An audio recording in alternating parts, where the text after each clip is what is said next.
ప్రియమైనటువంటి దేవుని బిడ్డలారా, ముందుగా నన్ను ఈ రీతిగా నిలబెట్టినటువంటి దేవాది దేవునికి కృతజ్ఞతలు చెల్లించుకుంటూ, ఈ ఉదయకాల సమయంలో ప్రయాసతో కూడి వచ్చిన మీ అందరికీ అవకాశం ఇచ్చినటువంటి దైవజనులు, మీ అందరికీ కూడా మన తండ్రియు మన ప్రభురక్షకుడైన యేసుక్రీస్తు నామమున మీ అందరికీ వందనాలు తెలియజేస్తున్నాను.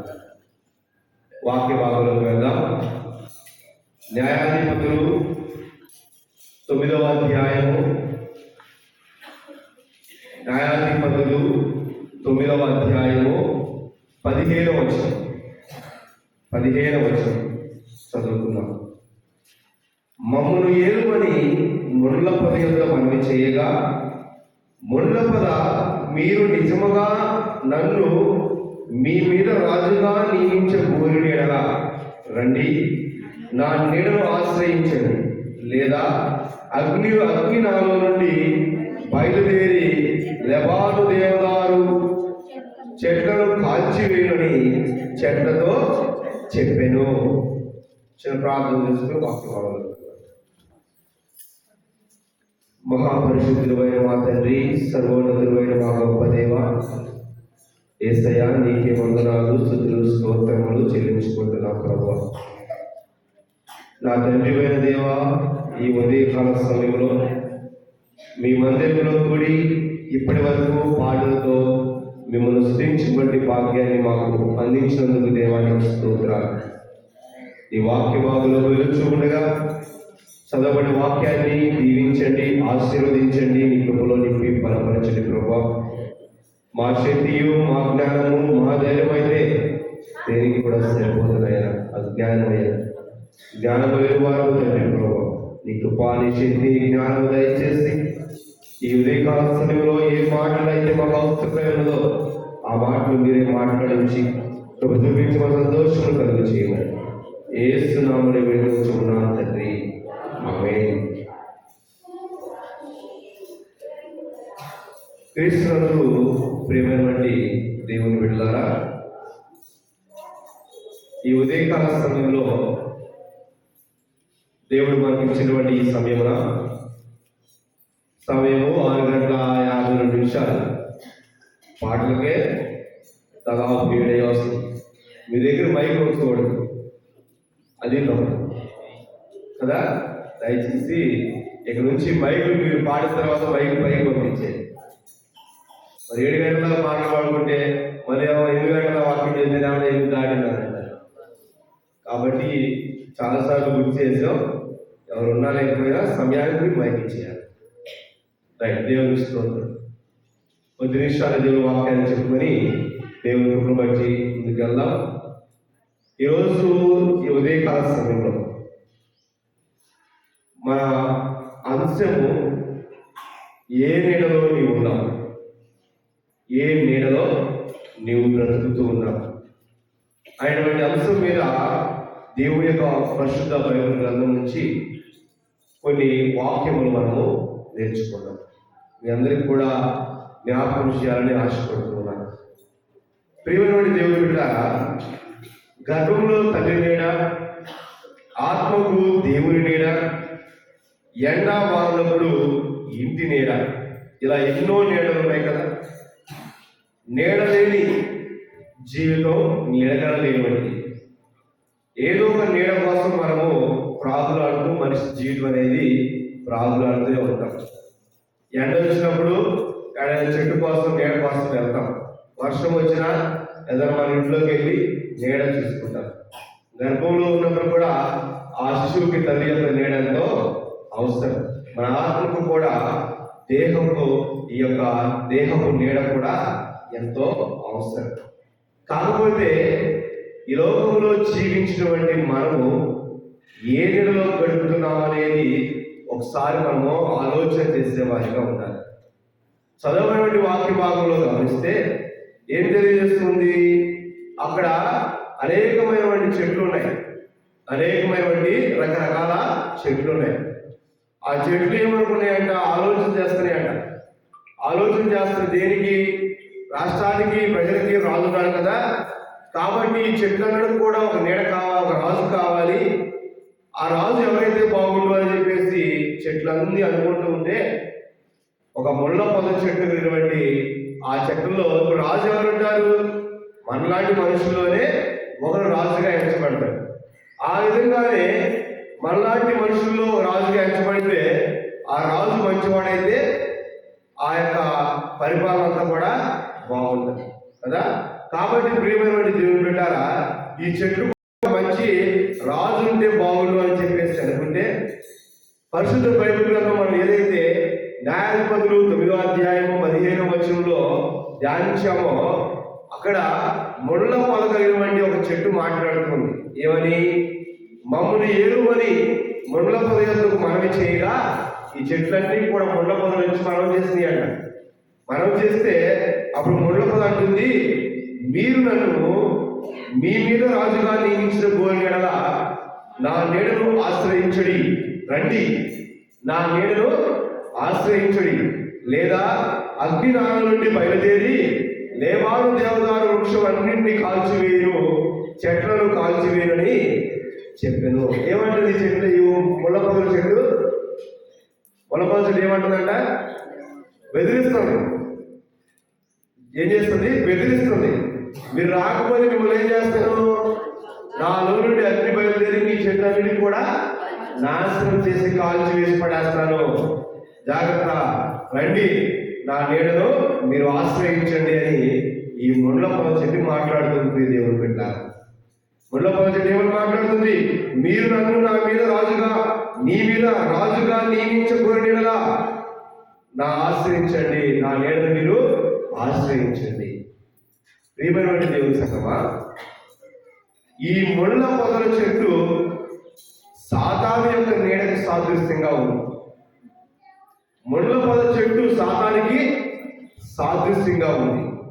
ఇప్పుడు దాని చెట్టు కింద నిలబడిన సేపు మా బాగానే ఉంటుంది. వర్షాలన్నా ముళ్ళు ఆ చెరువు కొమ్మలు మనకు తగిలితే మన పరిస్థితి ఏమైంది?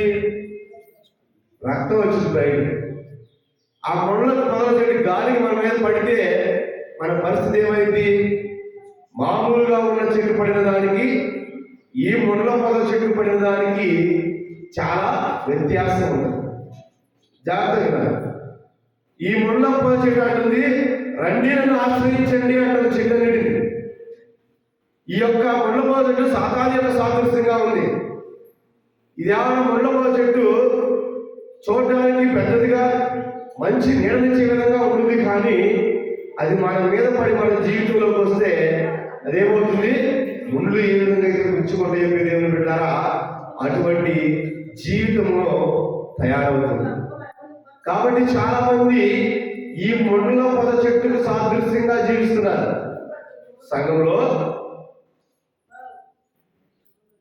సంఘంలో ముళ్ళ పొద చెట్టుకు సాదృశ్యంగా జీవిస్తున్నారు. ఈ నీడ సాతాను మనిషి యొక్క శరీర కోరికలను ప్రేరేపణలు కలుగు చేస్తూ ఉంటది. ఏం చేస్తుందట? శరీరంలో ఉన్నటువంటి సాతాను యొక్క శరీర కోరికల్ని ప్రేరేపణ చేస్తూ ఉంటది. దీనికి సాదృశ్యంగా ఉంది. ఈరోజు మనుషుని యొక్కలో ఏదైతే ఈ యొక్క శరీర క్రియలు ఉన్నాయో, సాతాను యొక్క క్రియలు ఉన్నాయో, శరీర ఆచరణలు ఉన్నాయో, ఇవన్నీ కూడా ఈ ముళ్ళ పొద చెట్టుకు కింద నీడ కిందకి సాదృశ్యం ఉదాహరణగా వస్తాయి. ప్రియమైన దేవుని బిడ్డలారా, మనము చూసినట్లయితే ఈ నీడలో ఉన్న మనిషి ముళ్ళ పొదకు దగ్గరై జీవితాన్ని నాశనము చేసుకుంటూ జీవిస్తారు. ఎవరైతే ఈ ముళ్ళ పొద కింద జీవిస్తారు, ఎవరైతే ఆ ముళ్ళు గుచ్చుకుంటాయి, ఎవరైతే కనీసం అక్కడ చెట్టు కింద కూడా గమనించినట్లయితే దేవుని బిడ్డలారా, ఆ ముళ్ళ పొదలు రాలినప్పుడు ఆ ఆకులు కానీ ముళ్ళు కానీ మనం అక్కడ నిలబడలేము, నడవలేము. ఒకవేళ నువ్వు శుభ్రం చేసుకో దాని దగ్గరికి వెళ్ళినా గాలి కొంచెం మనం వచ్చి ముళ్ళు ఆ యొక్క ముళ్ళ పొదల యొక్క ఆకులు పడుతూ ఉంటాయి. మనందరం కూడా గమనించాల్సిన విషయం ఏంటంటే, ఈ యొక్క ముళ్ళ పొద ఏ విధంగా అయితే గుచ్చుకొని మనిషి జీవితాన్ని నాశనం చేస్తుందో, ఇది సాతాను యొక్క నీడకు సాదృశ్యంగా ఉంది. ఈ సాతాను ఏం చేస్తుందంటే, నీ జీవితాన్ని ఎప్పుడు పొడిచి పొడిచి పొడిచి చంపుదావా అని చెప్పేసి ఎదురు చూస్తుంది. దేని ద్వారా? నీ శరీరం ద్వారా. నీ శరీరములో ఉన్నటువంటి అనేకమైనటువంటి ఆలోచనలు మనిషికి ఉన్నాయి. అనేకమైనటువంటి క్రియలు, అనేకమైనటువంటి ఆశలు ఈ శరీరాన్ని బట్టే కలుగుతూ ఉన్నాయి. మనము ఈ లోకంలో, ఈ సృష్టిలో ఈ శరీరం యొక్క కోరిక ద్వారా ఆనాడు ఆదాము యొక్క పాపం అనేది బయటకు వచ్చింది. సాతాను యొక్క నీడలో ఆదాము వల్ల చేరడం ద్వారా మనుషుని జీవితంలో సాతాను అనేటువంటి వాడు ప్రవహించి వచ్చి జీవితాన్ని మొత్తాన్ని కూడా మనుషుని జీవితాన్ని ఒక పాపపు జీవితంగా తయారు చేశాడు. దేవుడు బైబిల్ గ్రంథంలో చూసినట్లయితే సంసోను తెలుసు కదా మీ అందరికీ, మా మాట్లాడకూడదు జరగవాళ్ళు. సంసోను తెలుసు కదా. ఈ సంసోను లేక లేక పుట్టినటువంటి వ్యక్తి తన తల్లిదండ్రులు. సంసోన్ని దేవుడు తన క్రియ కొరకు, తన యొక్క సువార్త నిమిత్తము, తన బిడ్డలను రక్షించడం కొరకు సంసోను దేవుడు ఏర్పరిచాడు, దేవుడు పుట్టించాడు. ఎవరికి ఇవ్వలేనటువంటి శక్తినిచ్చాడు, ఎవరికి ఇవ్వలేనటువంటి బలమిచ్చాడు, తెలివినిచ్చాడు, మంచి శరీరాన్ని ఆకృతిని కూడా కలుగు చేశాడు. దేవుని బిడ్డ ఎంత శక్తి తెలిసినా, ఒక సింహం ఎదురైతే ఎవరైనా ఎదిరించగలరా? సింహం ఎదురైతే, పులి ఎదురైనా అన్నిటికన్నా భయంకరమైన జంతువు ఏది? సింహం. అన్ని జంతువుల్లో రాజమైనటువంటి జంతువు సింహం. ఆ సింహాన్ని కూడా తన 2 చేతులతో చీల్చి చంపేటువంటి శక్తిని దేవుడు సంసోని కలుగు చేశాడు. శక్తినిచ్చి, బలమునిచ్చి, ఆశీర్వాదమునిచ్చి, ఇదిగో ఫిలిష్తీయుల యొక్క దేవునికి వ్యతిరేకంగా జీవిస్తున్నటువంటి ఫిలిష్తీయులు మీద యుద్ధం చేయడానికి సంసోను దేవుడు ఏర్పరచుకుంటే 20 సంవత్సరాలు సంసోను రాజుగా చేశాడు. బైబిల్ గ్రంథంలో గమనించినట్లయితే చేసిన తర్వాత ప్రియమైనటువంటి దేవుని బిడ్డలారా, ఒకనొక రోజున ఈ సంసోనుకి దేవుడు ఏదైతే శక్తినిచ్చాడు, ఏదైతే బలమునిచ్చాడు, తన యొక్క బలం అంతా కూడా తన జుట్టులో ఉంటుంది, తన చేతుల్లో కాళ్ళలో కాదు. దేవుడు అంటున్నాడు ఆ తల్లితో, ఇదిగో నీకు ఇచ్చినటువంటి కుమారుడు యొక్క శక్తి, బలం అంతా కూడా ఆ జుట్టులోనే ఉన్నది. ఆ జుట్టు కత్తిరించకూడదు. కత్తిరించిన ఎడల ఏం జరుగుతుంది? తన శక్తిని, తన ఆత్మీయ బలమును, దేవుని యొక్క కృపను కోల్పోతాడని చెప్పేసి దేవుడు తన తల్లిదండ్రులకి సంసోనుకు కూడా తెలియజేశాడు. ప్రియమైనటువంటి దేవుని సంఘం, సంసోను మరి అసలప్పుడు ఏ విధంగా జీవించాలి? దేవుని మాటలను, దేవుని చిత్తమును, దేవునికి పనిచేసేటువంటి ప్రతి పని కూడా దేవుని మహిమకరంగానే జీవించాలి. కానీ ఒక రోజు ఏం చేసిన సంసోను ఒక వేశ్య గృహంలో తిరిగి వెళ్ళాడు. ఒక వేశ్య దగ్గరికి వెళ్ళి నివసిస్తున్నప్పుడు ఈ సంసోను ఫిలిష్తీయులు అనేక మందిని చంపాడు. అనేక మంది దవడ ఎముకతో దాదాపు 1000 మందిని చంపినటువంటి వ్యక్తి. ఒకనొక సమయంలో 1000 మందిని చంపి దాక్కున్నటువంటి వ్యక్తి. ఆ 1000 మందిని చంపిన ఫిలిష్తీయులు అంతా కూడా సంసోను ఒక్కడి మీదకి వెళ్ళినా సంసోను ఏమీ చేయలేకపోయారు. సంసోను ఏమీ చేయలేక అది ఎలా చేయాలి, ఎక్కడనే ఇతన్ని పట్టుకోవాలి, శిక్షించాలి, చంపివేయాలి అని ఫిలిష్తీయుల సైన్యం అంతా కూడా తిరుగుతుంది. చిక్కల ఇంతవరకు దేవుని శక్తి ఉన్నంత వరకు సంసోను ఎవరు ఏమీ చేయలేకపోయారు. దేవుడి నీడలో బ్రతుకున్నంత కాలం సంసోను ఎవరు ఏమీ చేయలేకపోయారు. ఎప్పుడైతే ఈ మొండల పొదలాంటి ఒక వేశ్య దగ్గర, సాతాను దగ్గరికి వెళ్ళిపోయాడో, ఒకరోజు బస చేయడానికి, కొన్ని రోజులు బస చేయడానికి ఈ వేశ్య గృహం, ఆ వేశ్య ఇంట్లోకి, ఆ నీడలోకి ఎప్పుడైతే వెళ్ళాడో దేవుని బిడ్డారా, ఆ ఫిలిష్తీయులు సాతాను పన్నాగం పొందాడు. పన్నాగం పొంది ఏ స్త్రీ ద్వారా అయితే ఉంటున్నాడో ఆ స్త్రీకి ధనమును ఆశ చూపించి ఆ ఫిలిష్తీయులు, ఇదిగో ఆయనలో ఉన్నటువంటి శక్తిగా కారణం ఏంటి, అతను చంపాలంటే ఏం చేయాలా, ఆ రహస్యం ఏంటని చెప్పేసి ఆ వేశ్యతో ఈ ఫిలిష్తీయులు ఒప్పందం కుదుర్చుకున్నారు. ఒప్పందం కుదుర్చుకొని ఫిలిష్తీయులు వెళ్ళారా. కుదుర్చుకున్న తర్వాత సంసోను ప్రయత్నం చేశాడు, చెప్పాడు ఆ జుట్టులో ఉన్నటువంటి చివరికి 1-2-3 సార్లు చెప్పలేకపోయినా ఇక తాను బలవంతం చేసేసరికి పాపం చేయడానికి స్త్రీ అనేక పన్నాగాలు పడుతూ ఉంటుంది. తప్పు చేసేటువంటి వారు నిన్ను ఆ తప్పు రావడానికి నిన్ను అనేకమైన కోరికల ద్వారా అనేకమైన ఆశ ద్వారా లాగుతూ ఉంటుంది. ఆ స్త్రీ అంటుంది, నా మీద నీకు అంత ఇష్టం లేదా? నిజముగా నువ్వు నన్ను ప్రేమించినట్లయితే, నీ ఉద్యమాలను ఇష్టపడుతున్నట్లయితే నువ్వు నాకు ఇన్ని మార్లు ఎందుకు అబద్ధం చెప్తావు? నువ్వు నిజమే చెప్పేవాడివి, నన్ను ప్రేమించట్లేదని చెప్పేసి అతను ఏం చేయాలి, లోపరుచుకోవాలని ప్రయత్నం చేసింది ఆ స్త్రీ. ఏమైనా దేవుడు బిడ్డారా, సాతాను చేతులు చేరిన తర్వాత, సాతాను చేతులు చిక్కిన తర్వాత ఇక సాతానికి బలైపోవడం తప్పించి వేరే మార్గం ఉండదు. అందుకని ముందుగానే ఆలోచన చేయాలి. సంస్థను ఆలోచన చేయకుండా సాతాను ప్రభావం కలిగినటువంటి వేష దగ్గరికి వెళ్ళాడు. వేశ్య ఉన్న వారితో ఒప్పందం చేసుకుంది. ఒప్పందం చేసుకుని చివరికి తనలో ఎందులో బలపడదో తెలుసుకుని ఆ ఫిలిష్తీయులు చెప్పి తన తల వెంట్రుకలు ఆ యొక్క స్త్రీనే కత్తిరించింది. స్త్రీ కత్తిరించిన తర్వాత సాతాను ఆ యొక్క సంస్థలో తన శక్తిని కోల్పోయాడు, బలం కోల్పోయాడు, ధైర్యాన్ని కోల్పోయాడు. ఆ యొక్క ఫిలిష్తీయులు చెక్కి ఆ యొక్క ఫిలిష్తీయులు తీసుకొని వెళ్ళి కొడాలతో కొట్టి చంపేటువంటి పరిస్థితికి సంసోను వచ్చాడు. దేవుని బిడ్డ, ఇదిగో దేవుడికి ఎంతో ఆశీర్వదించాడు కదా, దేవుడికి ఎంతో శక్తినిచ్చాడు కదా, దేవుడికి ఎంతో బలం ఇచ్చాడు కదా. నీవు అడగమునికే నీకు కావాల్సినటువంటి మంచి మార్గాన్ని దేవుడు నీకు కలుగు చేశాడు కదా.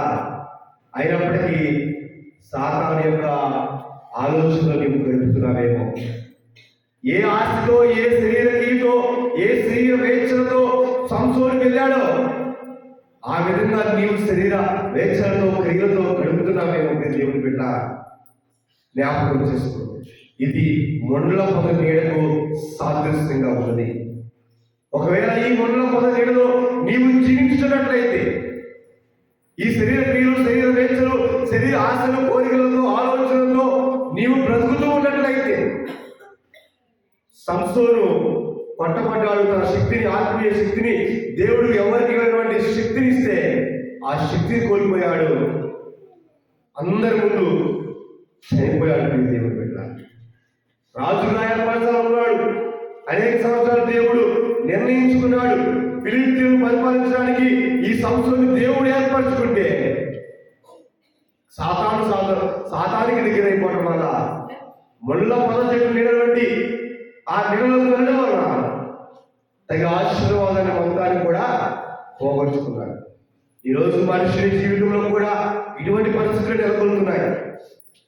ఏదో ఆశ, ఏదో తెలియని కోరిక, ఏదో తెలియని ఆలోచన, ప్రేరేపణ, ఇవన్నీ కూడా సాతాను శరీరం మీద ప్రయోగం చేస్తూ ఉంటుంది.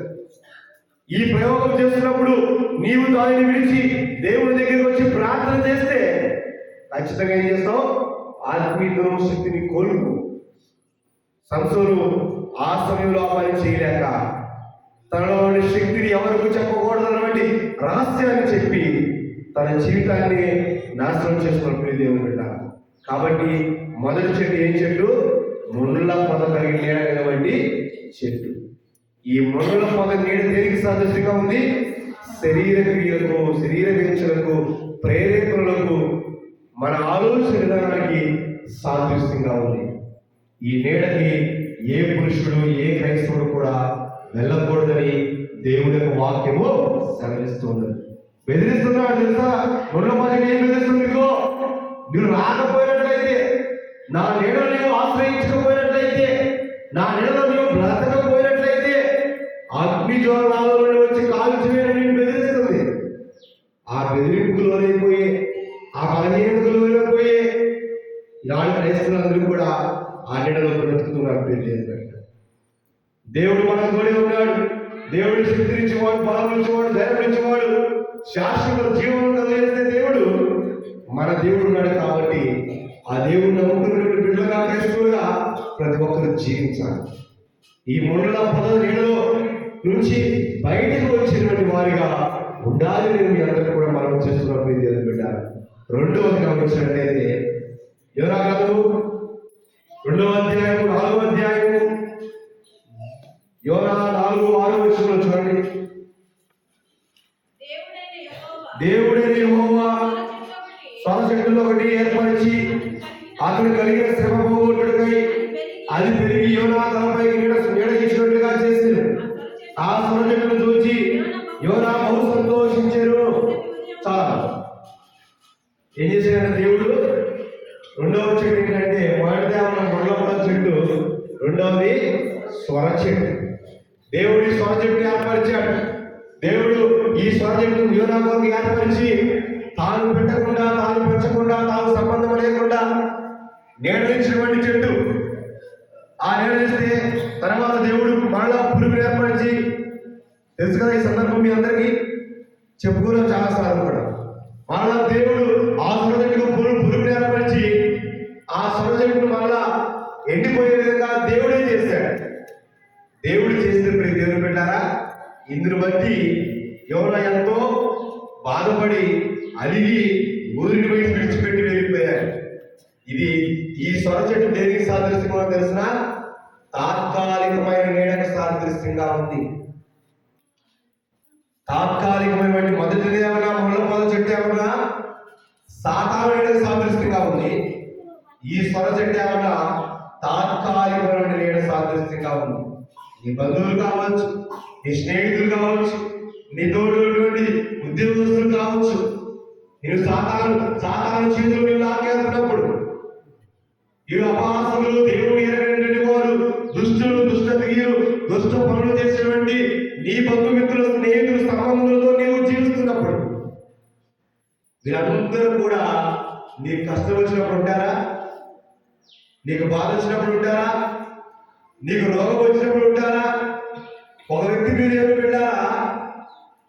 సాతాను ఆలోచించినటువంటి ఒక భక్తుతో స్నేహం చేస్తూ ఉంటే వాడికి ముందు అలవాటు ఉంది, సిగరెట్ అలవాటు ఉంది, లేని అలవాట్లు లేవు. అటువంటి వ్యక్తితో నీవు సహవాసం చేసి ఆ వ్యక్తితో పాటు నీవు కూడా నడుస్తూ ఉన్నట్లయితే ఆ వాడు అయ్యో చాలా కోఆర్డినేషన్ బాగుంటుంది కదా. మనందరికీ కూడా చాలా మందికి చాలా కుటుంబాల్లో తెలుసు, ముందు తాగిన వాళ్ళకు ఉన్నటువంటి కోఆర్డినేషన్ అంటే స్నేహబంధం ఇంకొకరికి ఉండదు. ఎందుకు? ఒక బాటిల్ ముందు అనుకుంటే ఫోన్ చేసి మరి పిలిపించి రా తాగుదామని పిలుస్తారు. సిగరెట్ కొనుక్కుంటే రా తాగుదాం అని చెప్పి శరీరం పెట్టి కొనుక్కుంటే అక్కడ ఎంతమంది ఉంటే ఆ బ్యాచ్లో అంతమందికి ఇస్తారు. ఒక మందు సిగరెటే కాదు, ఏదైనా గమనిస్తే ఒక మంచి పని చేసేదానికి ఆ మంచి పనిని వారికి ఆ కుటుంబంలో మంచి జరగాలంటే దాంట్లో సహాయం కానీ దాంట్లో కానీ ఏదైనా సహాయం చేయరు. కానీ ఒక మనుషుడు చనిపోతుంటే ఒక మనుషుడు చేకొట్టడానికి మాత్రం సహాయం త్వరగా వస్తుంది. ప్రియ దేవుని బిడ్డ గమనించిన అనేకమైనటువంటి సందర్భాలు కూడా ఉన్నాయి. మనుషులు చనిపోవడానికి అనేకమైన సాహసాలు చేస్తారు, అనేకమైన సహాయాలు చేస్తారు. బంధువులు అయితే ఇదిగో నువ్వు చనిపోవడానికి పదా అని చెప్పేసి నీకు సపోర్ట్ చేస్తూ నిన్ను నెడుతూ ఉంటారు. ఎవరి బిడ్డల విషయంలోకి వస్తే ఎవరి బిడ్డల్ని ఏం కాదురా, ఒకసారి తాగితే ఏమవుతుంది, ఏం కాదు ఒకసారి చూస్తే ఏమవుతుంది, ఏం కాదు ఒకసారి వెళ్తే ఈ పాపం చేస్తే ఏమవుతుంది అని ఒకరికొకరు కోఆర్డినేషన్ చేసుకొని ఎంతో సహాయం చేసుకున్నటువంటి వారిగా ఉంటారు మీరు దేవుని బిడ్డ. కానీ ఆ స్నేహితులే, ఆ బంధువులే, నీ దగ్గర డబ్బున్నప్పుడు వచ్చేటువంటి బంధువులు, నీ దగ్గర సంపద, నీ దగ్గర మంచి పేరు ఉన్నటువంటి వచ్చినటువంటి బంధువులు, అది కోల్పోయిన తర్వాత రాదు. ఈ నీడ, ఈ యొక్క బంధుత్వము, ఈ యొక్క క్రియలన్నీ కూడా దేనికి సాదృశ్యంగా ఉన్నాయి? రెండోది ఏం చెప్పినామా? తాత్కాలికమైన నీడ. కానీ మీ దేవుని బిడ్డ, నేను ఎందుకు ఈ మాట జ్ఞాపకం చేస్తున్నానంటే మీ బంధుమిత్రులు దూరంగా ఉండడానికి కాదు, ఈ బంధువులు విడిచిపెట్టడానికి కాదు. కానీ ఎవరైతే సాధారణ ఆలోచన కలిగి, సాధారణ ప్రేరేపణ కలిగి ఒకనొక సమయంలో నీతో ఉండి ఒకనొక సమయంలో నేను విడిచిపెట్టినటువంటి దుష్టులు ఎవరైతే ఉన్నారో ఆ దుష్టులకు దూరంగా ఉండాలి. దుష్టులు ఆలోచన చెప్పుకున్నాక, పావుల యొక్క మార్గం తెలవక, ఆ భాస్కరులు కూర్చొని ఉండక, యెహోవా ధర్మశాస్త్రములను ఆరాధించు దేవారాత్రులు తాను ధ్యానించేవాడు ఏ విధంగా తయారవుతాడంట? ధన్యుడిగా తయారవుతాడంట. నువ్వు దుష్టుల్లో తిరుగుతా, దుష్టుడు సహవాసం చేస్తా, దేవుడి వాక్యం ధ్యానించలేకుండా నీ జీవితం నువ్వు గడిపితే నీవు ధన్యుడిగా ఎట్లా ఎంచబడతావు? దేవుని దృష్టికి ధ్యానించబడవు. దుష్టుడి క్రియకు, దుష్టుడి శాస్త్రకు, పాపపు ఆలోచనలకు నీవు దూరంగా జీవించాలి. నీవు అలా జీవించగలిగితే ప్రియమైన దేవుని బిడ్డలారా, ధన్యురాలుగా ఎంచబడని దేవుని వాక్యం సెలవిస్తూ ఉన్నది. ఈ స్వర చెట్టు ఏ విధంగా అయితే నీ ప్రమేయం లేకుండా ఎండిపోయి, నీ ప్రమేయం లేకుండా మలిచి ఎదిగి నిగడించి నిన్ను ఎంతో సంతోషింపజేసి మరలా ఎండిపోయి వడదెబ్బ కలిగే విధంగా యోనాకు చేసిందో, ఇటువంటి స్వభావం కలిగిన ప్రతి ఒక్కరు కూడా తాత్కాలికంగానే ఉంటారు. దేవుని బిడ్డలారా, తాత్కాలికమైన జీవితమే ఉంటుంది. ఈ జీవితంలో, ఈ నీడలో నీవు కూడా జీవిస్తున్నట్లయితే, తాత్కాలికమైన నీడ దేవుని మందిరానికి ఏదో ఒక వారమో, సంవత్సరానికి ఒకసారమో, లేకపోతే 2 వారాలకు 3వ ఒకసారి తాత్కాలికంగా నీవు వస్తున్నట్లయితే నీవు సాతాను నీడలో ఉన్నట్టు జ్ఞాపకం చేసుకో. క్రమం లేక, క్రమశిక్షణ లేక, దేవుని మందిరంలో ఎలా కూర్చోవాలో, ఎలా నడుచుకోవాలో, నిశ్శబ్దంగా ఉండాలని ఎన్నిసార్లు చెప్పినా వినలేనటువంటి మనస్తత్వం నీలో ఉంటే ఇవన్నీ కూడా నీవు తాత్కాలికమైన నీడలో జీవిస్తున్నావు. దేవుడు నిన్ను ముద్ర నేర్పింది. దేవుడు ధన్యురాలని ఎంచలేడు.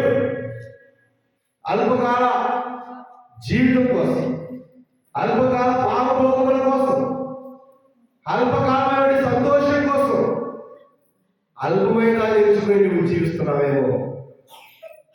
నీవు నడిచేటువంటి మార్గం ఏదైతే ఉన్నదో, నీవు మాట్లాడేటువంటి మాటలు ఏవైతే ఉన్నాయో, ఇవన్నీ కూడా నీ జీవితాన్ని నాశనం చేస్తాయి. నీ జీవితాన్ని చిరుమార్గంలో నడిపిస్తాయి. నాతో ఉన్నవారు తాత్కాలికంగా ఉంటారని విషయాన్ని గమనించాలి. ఈ లోకంలో ప్రతి మనిషిని లోకాన్ని విడిచిపెట్టి వెళ్ళిపోవాల్సింది. దేవుడు కృపను బట్టి, దేవుని చిత్తమును బట్టి, ఆయన ఇచ్చిన ఆయుష్ కాలం బట్టి విడిచిపెట్టి వెళ్ళాల్సిందే. అందుకే దేవుడు వాక్యం ద్వారా చేస్తున్నాడు. కాలం సంపూర్ణమైనది, దేవుడి యొక్క రాజ్యం సమీపించున్నది, అంతగా అందరూ మారు మనసు పొందండి. మొట్టమొదటి దేవుడు సువార్తను ప్రకటించినప్పుడు ఆయన పలికినటువంటి మొట్టమొదటి మాట కొన్ని వేల సంవత్సరాల క్రితం. ప్రియమైన దేవుని బిడ్డ, ఈ 2వ నీడ స్వర చెట్టు, ఈ స్వర చెట్టు నీడ తాత్కాలికమైన సాదృశ్యంగా ఉంది. ఒకవేళ ఈ నీడలో బ్రతుకుతున్నామేమో ఆలోచన చేసుకునేటువంటి వారిగా ఉండాలి.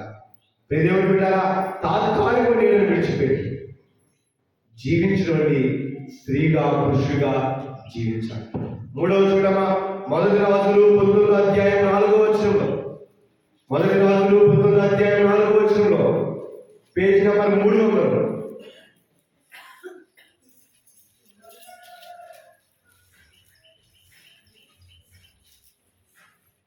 మొదటి రాజులు 19వ అధ్యాయం 4వ వచనంలో, తాను ఒక దిన ప్రయాణము అరణ్యంలోకి పోయి ఒక బదరీ వృక్షము కింద కూర్చుని మరణాపేక్షగా వాడై, యెహోవా నా పితరుల కంటే నేను ఎక్కువ వాడను కాను, ఎంత మట్టుకు చాలు, నా ప్రాణం తీసుకోమని ప్రార్థన చేసెను. ప్రేమమైన దేవుని బిడ్డలారా, ఈ 1 రాజుల యొక్క సందర్భంలో గమనిస్తే ఏలియా ఎంతో దేవుడి యొక్క ఆత్మీయ శక్తిని పొందుతున్నాడు. ఏమంటున్నాడు? తాను ఒక దిన ప్రయాణం అరణ్యంలోకి పోయి ఒక బదరీ వృక్షము కింద కూర్చుండి, ఏ చెట్టమ్మ? 3వది బ్రదరీ వృక్షం యొక్క చెట్టు. మరణ ప్రేక్షక వాడే, అంటే చనిపోయినటువంటి స్థితిలో ఉన్నటువంటి వాడే, యెహోవా నా దేవా, నా పితరుల కంటే నేను ఎక్కువ వాడు కాను, నిందకు మట్టుకు చాలు, నా ప్రాణం తీసుకోమని ప్రార్థన చేశాను. ఇక్కడ ఏం చేస్తాడు తెలుసా? దేవుడికి ప్రార్థన చేస్తున్నాడు. అయ్యా, నన్ను తీసేసుకోయ్యా, ఇక చాలా, నా పితృల కంటే నేను గొప్పవాడు కాదయ్యా, నా పితృలందరూ కూడా మరణించి వెళ్ళిపోయారు, నేను ఈ బాధ పడలేను, ఈ కష్టం పడలేను, మరణాంతకాల స్థితి భరించలేని పరిస్థితిలో నేనున్నా, నా వల్ల కావట్లేదు ప్రభువా, నన్ను తీసుకొని ఏరియా పలుకుతున్నటువంటి మాట. ఇందులో ఏ మాట కాదు, ఈ మాటలో ఏం కనపడుతుంది? నిరుత్సాహం కనపడుతుంది, భయం కనపడుతుంది, ఆందోళన కనపడుతుంది. ఒక ఏలియా ప్రవక్త దేవుని బిడ్డై, దేవుని కుమారుడై, దేవుని మీద ఆశ్రయింపబడినటువంటి వాడై, రోషముతో 850 మంది అబద్ధపు ప్రవక్తలను గెలిచిన ఏలియా రోషముతో దేవుడి యొక్క రోషమున్నప్పుడు 850 మంది అబద్ధ ప్రవక్తలతో గెలిచాడంట ఈయన. అటువంటి ఏలియా నిరుత్సాహంతో, భయంతో, దిగులుతో, అయా నేను నా వల్ల కాదల్లా, నన్ను తీసుకో, మరణాంతకాల స్థితిలో నేనున్నా, నా బిడ్డల కంటే గొప్పవాడు మరణించిన వారు చాలా మంది ఉన్నారు, వారికంటే నేను గొప్పవాడిని కాదు, నన్ను తీసేసుకోమని చెబుతాడు దేవుని బిడ్డ. ఈరోజు లేరా? ఏదో ప్రమాదం జరిగిందనో, ఏదో సాతాను ఏదో బాధలు ఉన్నాయనో, ఏదో నొప్పిగా ఉందనో, ఏదో కష్టం వచ్చిందనో భరించలేకపోతే దాన్ని తీసుకొని తుజాగా దేవుడు మాట్లాడుతూ ఉంటారు. ఈ బాధ భరించలేకపోతున్నా, ఈ కష్టం భరించలేకపోతున్నా, ఈ వ్యాధి భరించలేకపోతున్నా, ఈ భర్త యొక్క శోధ భరించలేకపోతున్నా, ఈ ఉద్యోగం లేని పరిస్థితి భరించలేకపోతున్నా అని పిరిగితనంతో, నిరుత్సాహంతో జీవించినటువంటి వారు అనేక మంది ఉన్నారు. ప్రియమైనటువంటి దేవుని బిడ్డారా, ఈ బదిలీ వృక్షపు నీడ దేనికి సాదృశ్యంగా ఉంది? నీ పిరిగితనానికి, నీ నిరుత్సాహానికి, నీ ధైర్యం లేనటువంటి స్థితికి, నీలో ఉన్న భయానికి సాదృశ్యంగా ఉంది. దేవుడు నీ పక్షమై ఉన్నప్పుడు, సంసోను దేవుడి పక్షమై ఉన్నప్పుడు, ఒక్క దవడేందుతో 1000 మందిని చంపినటువంటి సంసోను, 850 ప్రవక్తలను అబద్ధపు సాక్ష్యం, అబద్ధ ప్రవక్తలు తెలిసినటువంటి ఏలియా, అంత గొప్ప దేవుడు తోడుగా ఉంటే ఎంత ధైర్యంగా ఉండాలి? నీవు నమ్మిన దేవుడు పాపల దేవుడు కాదు. నీవు నమ్మిన దేవుడు అల్పకాలంలో బంధువులను విడిచిపెట్టే బంధువులు లాంటి దేవుడు కాదు. నీవు నమ్మిన దేవుడు శాశ్వత కాలం నీతో ఉండే దేవుడు. మరణం ముందు, మరణం తర్వాత నిన్ను ఏర్పరచుకోవడానికి తన చేతిని చాపి నీ కొరకు ఎదురు చూస్తున్నటువంటి దేవుడు. ఈ బదిలీ వృక్షం నీడపడి దేవుడు బిడ్డారా, పిరిగితనానికి, భయానికి, ఆందోళనకి, నిరుత్సాహానికి సాదృశ్యంగా ఉంది.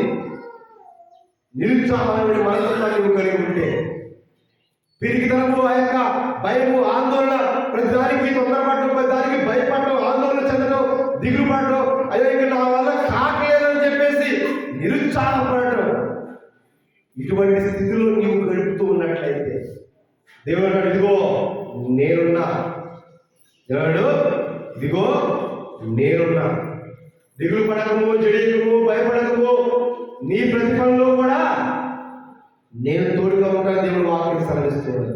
అనేక సందర్భాలు ఉన్నాయి, అనేక బాధలు ఉన్నాయి. దేవుని బిడ్డ బైబిల్ గ్రంథంలో గమనిస్తే సింహపు బోరులో వేయబడి దానిలో రక్షింపబడలేదా? కొట్టబడి నెట్టబడినటువంటి యోసేపు ఆశ్చర్యపడలేదా? యోసేపు ఎన్ని శోధనలు వచ్చినాయి, ఎన్ని బాధలు వచ్చినాయి, ఎన్ని కష్టాలు వచ్చినాయి, తక్కువవాడు నిలబడ్డాడు, దేవుడికి ప్రార్థన చేశాడు, సమస్తము దేవుడి మీద భారమును మోసాడు, భారమును మోపాడు. ఇదిగో ప్రియమైనవాడు నా దేవుని బిడ్డలారా, నా మీద భారమేమో, నేను నీకు సహాయం చేయను. ఆపత్కాలం ముందు మొరపెట్టుకో, కష్టకాలం ముందు మొరపెట్టుకో, నేను నీ విని నేను ఆలకించదును అని నీ దేవుడి ఉదయకాల సమయంలో నీకు ధైర్యాన్ని చెప్తున్నాడు. ఒకవేళ ఈ ఏలియా వలె నిరుత్సాహమైన స్థితిలో, నిరుత్సాహమైన భయంతో, ఆందోళనతో, దిగులతో నీ కుటుంబం గడుపుతున్నట్లయితే దిగులు పడద్దు, భయపడద్దు.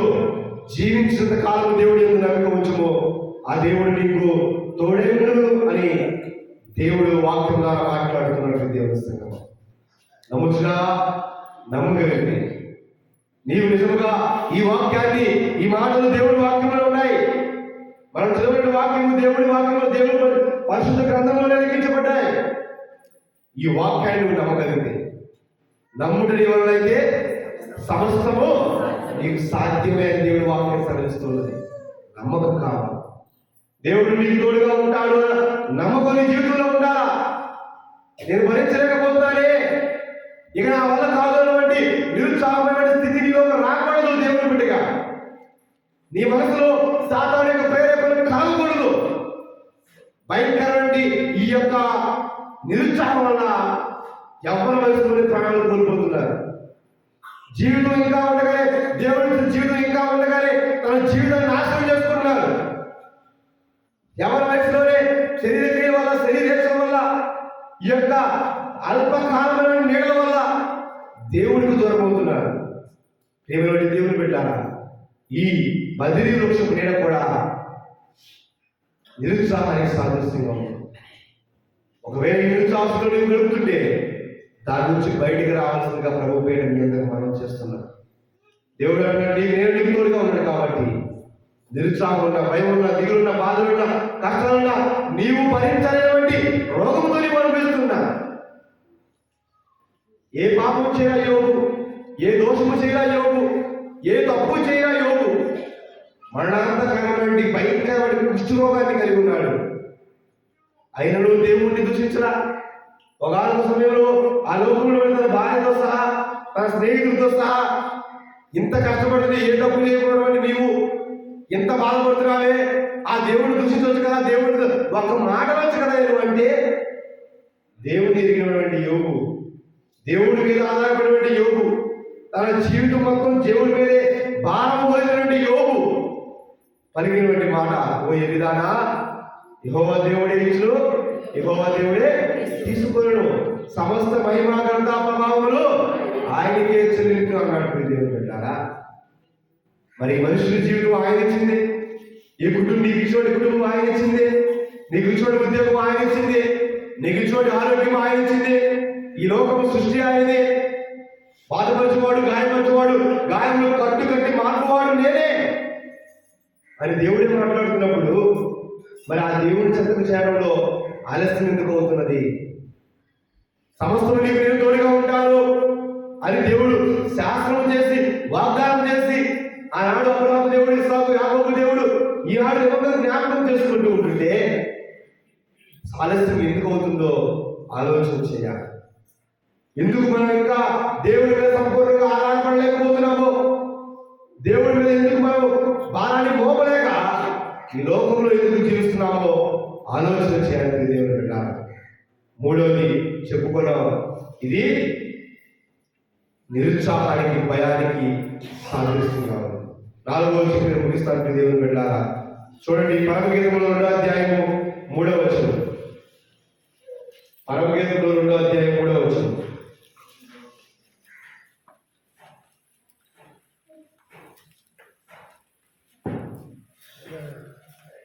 అడవి వృక్షములో జల్లారు వృక్షం ఉన్నట్లు పురుషులలో నా ప్రియుడు అట్లున్నాడు. ఆనందభరితమైన నేనతని నీడలు కూర్చుంటిని, అతని ఫలము నా జిహ్వకు మధురము. అర్థమైందమ్మా? పురుషులలో నా ప్రియుడు అట్లున్నాడు, ఆనందభరితమైన నేనతని నీడలు కూర్చుంటిని, అతని ఫలము నా జిహ్వకు మధురం. ఇప్పుడు 3 చెట్టు గురించి చెప్పుకున్నాం కదా. మొదటి చెట్టు ఏంటి? ముండ్లపొద చెట్టు. ఈ ముండ్లపొద చెట్టు దేనికి సాదృశ్యంగా ఉంది? సాతానుకు సాదృశ్యంగా ఉంది. నీ శరీర క్రియలకు, శరీరేక్షలకు సాదృశ్యంగా ఉంది. మరి ఈ చెట్టు కింద నువ్వు జీవిస్తే నీ జీవితం ఏమైపోతుంది? సాతాను చిన్నులో కాల్చి వేయబడుతుంది. రెండవ చెట్టు స్వర చెట్టు, తాత్కాలికమైనటువంటి కోరికలకు, ఆలోచనలకు సాదృశ్యంగా ఉంది. ఈ నీడలో నీవు జీవిస్తే నీ జీవితం ఏమవుతుంది? తాత్కాలికంగా మిగిలిపోతావు, తాత్కాలికంగా అనగాలిపోతుంది నీ జీవితం. మూడవ చెట్టు ఏం చెప్పుకున్నావు? బదిలీ వృక్షం చెట్టు. ఇది ఏ చెట్టు సాదృశ్యంగా ఉంది? నిరుత్సాహానికి, భయానికి, నీ యొక్క ఆందోళనకి, నీ ఉన్న పిరికితనానికి సాదృశ్యంగా ఉంది. ఈ పిరికితనము, ఈ భయము, నిరుత్సాహం ఉంటే నువ్వు బలపడతావా? నువ్వు అనుకున్నది సాధిస్తావా? నువ్వు అనుకున్నది నెరవేరుతుందా? ఎప్పటికి కూడా నెరవేరదు. మరి ప్రియమైన ఎవరు పెట్టారా? ఈ 3 చెట్టు నీడల్లో ఎవరైనా ఉండాలని ఆశపడతారా? ఆశపడతారా? ఆశపడదు. ఈ 3 చెట్టు నీడ నుంచి నువ్వు బయటకు వచ్చేలా ఉండాలి. 4వ చెట్టు జల్లారు వృక్షపు నీడ. వాక్యం అంటున్నది, ఆనందపడుతున్నై నేను అతని నీడలో కూర్చుంటిని, అతని ఫలము నా జిహ్వకు మధురము.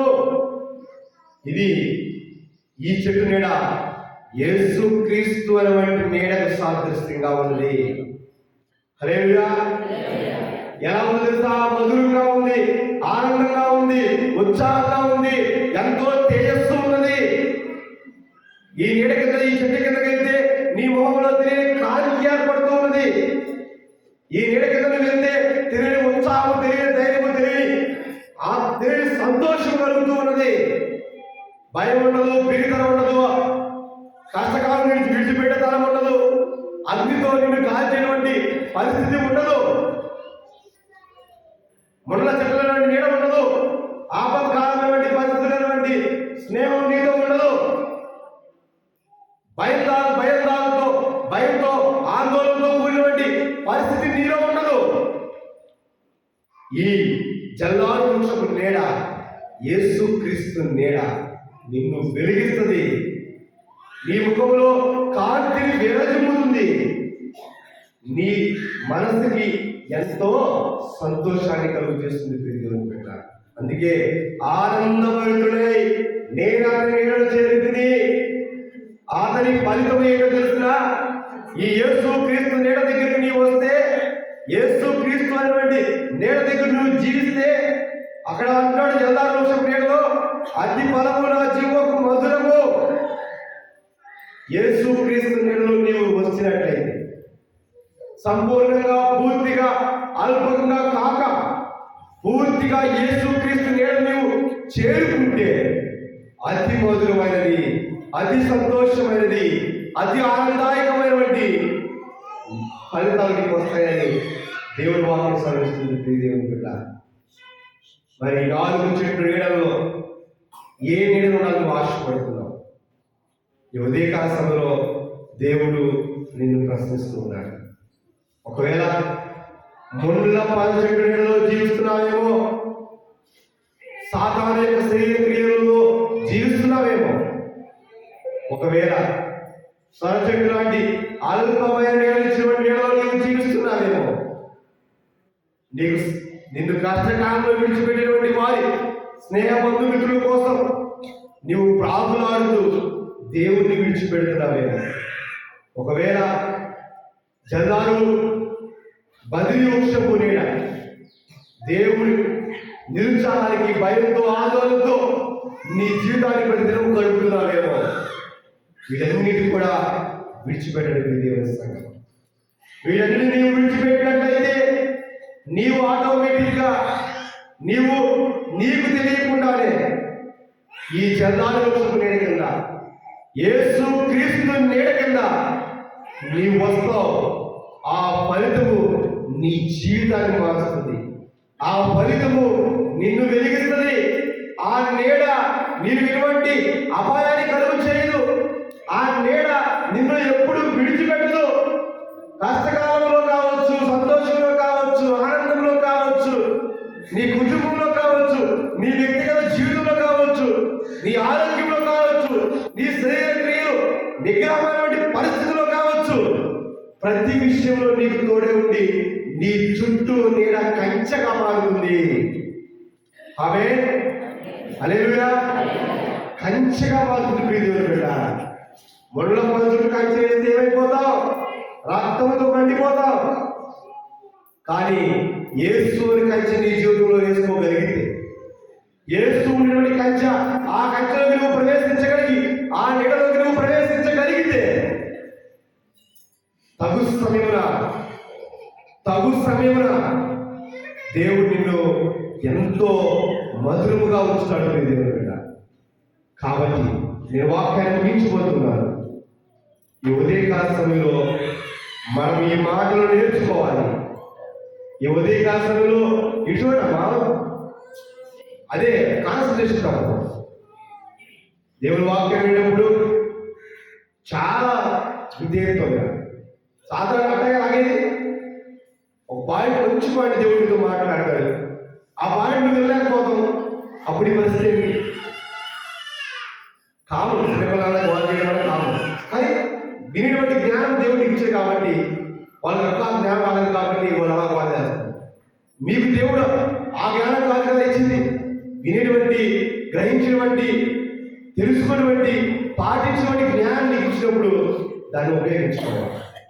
ఏమైనా దేవుని బిడ్డ, కాబట్టి ఏ నీడలో నువ్వు బ్రతుకుతున్నావో నువ్వు జ్ఞాపకం చేసుకొని ఒక్కసారి నువ్వు ఆలోచన చేసుకొని ఏ నీడలో ఒకవేళ మొండల పొదలు స్వర్చకు నీడ, ఈ జల్లార వృక్షపు నీడ, బదిరి వృక్షపు నీడలో నువ్వు జీవిస్తున్నట్లయితే వాటిని విడిచిపెట్టి జల్లారు వృక్షపు నీడ కింద జీవించాలని ప్రభు పేరు మీ అందరికి మనం చేస్తూ దేవుడు మీ జీవితంలో మనందరి జీవితంలో ఆ మధురమైనటువంటి నీడలు కలిగించాలని ఆ ప్రభువుకు ప్రార్థన చేస్తూ దేవుడు తన వెనుకలో ఈ కొద్ది మాటలు దీవించి ఆశీర్వదించును గాక.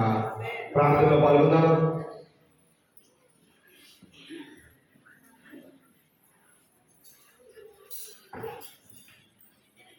మహాపరిశుద్ధుడైన మా తండ్రివైన ప్రభువా, సర్వోన్నతుడైన దేవ, ఇదిగో నీకే స్తోత్రం చెల్లించుకుంటున్నాం ప్రభు.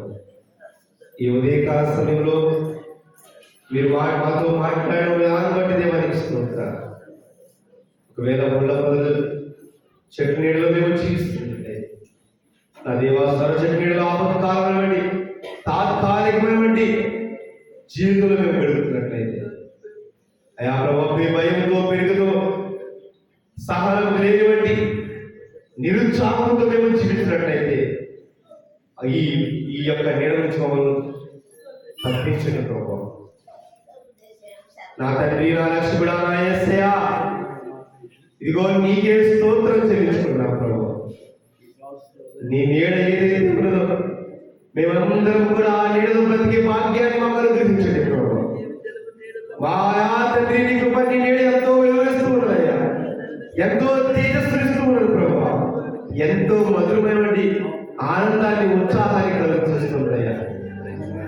ఎంతో ఆనందం, ఎంతో సంతోషము, ఎవరు ఇవ్వలేనటువంటి మనశ్శాంతిని ఆ వృక్షం నీడ కలుగు చేస్తూ ఉన్నది ప్రభు. నాయనా, నీకు స్తోత్రం. ఆ నీడలో బ్రతికే భాగ్యాన్ని మాకు అనుగ్రహించమని వేడుకుంటూ ఉన్నాం ప్రభు. మా పాపములు బట్టి కాక, మా ఆలోచనలు బట్టి కాక, ఇప్పటి వరకు ఆ యొక్క చెట్ల నీడలో మేము, సాతాను యొక్క చెట్ల నీడలో మేము జీవించినట్లయితే మమ్మల్ని మీరు క్షమించగలుగుతున్నాం ప్రభు. మీరు ఎక్కడ చాట్లు బతుకుతున్నాం. ఇదిగో నా తండ్రి, ఉదయకాల సమయంలో ఏమిడైతే నీకు ప్రార్థన చేస్తుందో, ఇదిగో నేను ఈ చెట్టులో నీ నీడలో బ్రతుకున్నాయా, నీ నీడలో రావాలి ఆశపడుతూ ఉన్నాను ప్రభా.